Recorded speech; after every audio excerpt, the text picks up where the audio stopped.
Hello friends, જય શ્રી કૃષ્ણ. સ્વાગત છે તમારું માય કિચન ગુજરાતીમાં. આજે આપણે બનાવીશું ગણપતિજીના પ્રિય એવા હેલ્ધી અને પૌષ્ટિક લાડુ. આ લાડુ બનાવવામાં આપણે કોઈ પણ જાતના લોટ, ઘી કે ખાંડનો પણ ઉપયોગ નહીં કરીએ અને જે એકદમ ફટાફટ બની જાય છે. આ લાડુને તમે ઉપવાસમાં પણ લઈ શકો છો. તો ચલો બધી ટિપ્સ અને ટ્રિક્સ સાથે મોઢામાં મૂકતા જ ઓગળી જાય એવા સોફ્ટ ઇન્સ્ટન્ટ લાડુ બનાવવાની શરૂઆત કરીએ. ઇન્સ્ટન્ટ લાડુ બનાવવા માટે આપણે કોઈ પણ એક બાઉલ સેટ કરી લેવાનો છે. એમાં 2 બાઉલ આપણે સિંગદાણા લેવાના છે અને એને એકદમ સ્લો ફ્લેમ પર શેકવાના છે. આને તમારે સ્લો ફ્લેમ પર જ શેકવાના છે, નહીં તો ફૂલ ફ્લેમ પર શેકશું તો ડાર્ક થઈ જશે. એટલે આપણે સ્લો ફ્લેમ પર જ એને શેકીશું. હવે જ્યાં સુધી એ એકદમ શેકાઈ ન જાય ત્યાં સુધી એને આ રીતે હલાવતા આપણે શેકી લેવાના છે. પછી તમારે વચ્ચે આ રીતે ચેક કરી લેવાનું.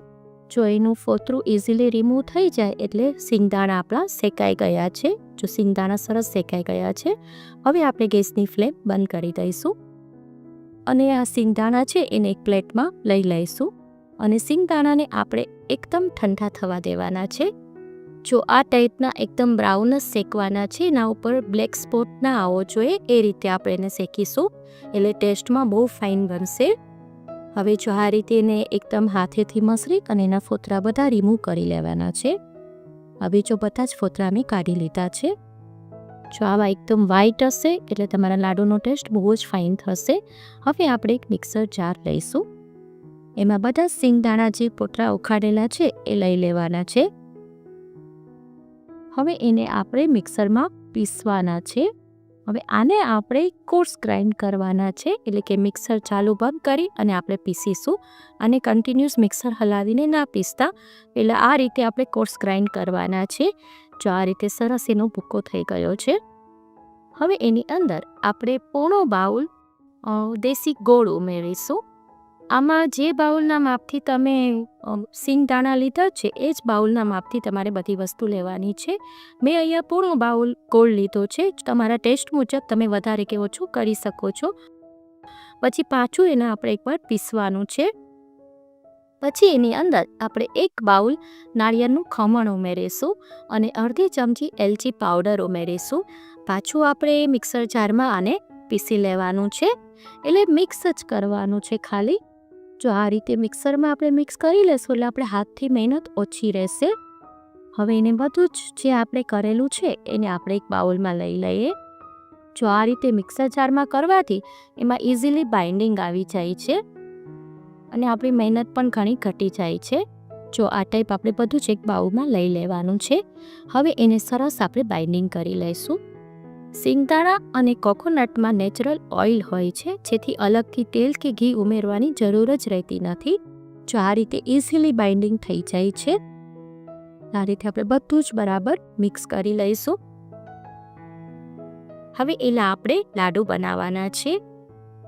આ લાડુ પણ એકદમ ઇઝી થઈ જાય છે. હવે જે લોકોને વેઇટ લોસ કરવું છે અને જે લોકો તેલ કે ઘી નથી ખાતા એના માટે તો આ લાડુ બેસ્ટ છે. અને જે લોકો વીગન છે એ પણ આ લાડુ ખાઈ શકે છે. આ લાડુ બાળકોથી લઈને વડીલો સુધી બધાને ખૂબ જ ભાવશે. જો એકદમ ઇઝીલી બની જાય છે. જો આમાં આપણે કોઈ પણ જાતનું તેલ કે ઘી નથી ઉમેર્યું કે નથી કોઈ લોટ વાપર્યા, છતાં પણ ઇઝીલી લાડુ બની જાય છે. અને મારા હાથમાં પણ તમને ઓઇલ જેવું દેખાય છે ને. આ સિંગદાણા અને કોકોનટમાં જે નેચરલ ઓઇલ છે એની લીધે કંઈ જરૂર જ નથી પડતી. બસ જો આ રીતે આપણે બધા જ લાડુ બનાવી લઈશું. જો આ રીતે બદામની ચિપ્સથી એને ગાર્નિશ કરી લઈશું. જો કેટલા મસ્ત બન્યા છે ને. કોઈ કે આમાં ઘી, તેલ કે ખાંડ કે પછી કોઈ લોટનો પણ ઉપયોગ નથી કર્યો. જો બધા જ લાડુ મેં બનાવી લીધા છે. આ લાડુ બનાવવામાં આપણે ગેસની બહુ જરૂર જ રહેતી નથી. જો તમારી પાસે સિંગદાણા પહેલેથી શેકેલા હોય તો 5 જ મિનિટમાં બની જાય છે અને જે એકદમ ઓછા ખર્ચમાં તૈયાર થઈ જાય છે અને ઇન્સ્ટન્ટ છે. બિલકુલ ટાઈમ જ નથી લાગતો. તો ચોક્કસ બનાવજો અને મને કમેન્ટ કરીને કહેજો કે આજની રેસીપી તમને કેવી લાગી. જો તમને મારી રેસીપી ગમતી હોય તો લાઈક કરજો, વધારેમાં વધારે શેર કરજો અને માય કિચન ગુજરાતીને સબસ્ક્રાઈબ કરી દેજો. ફરી મળીશું એક નવી જ રેસીપી સાથે. Till then bye by.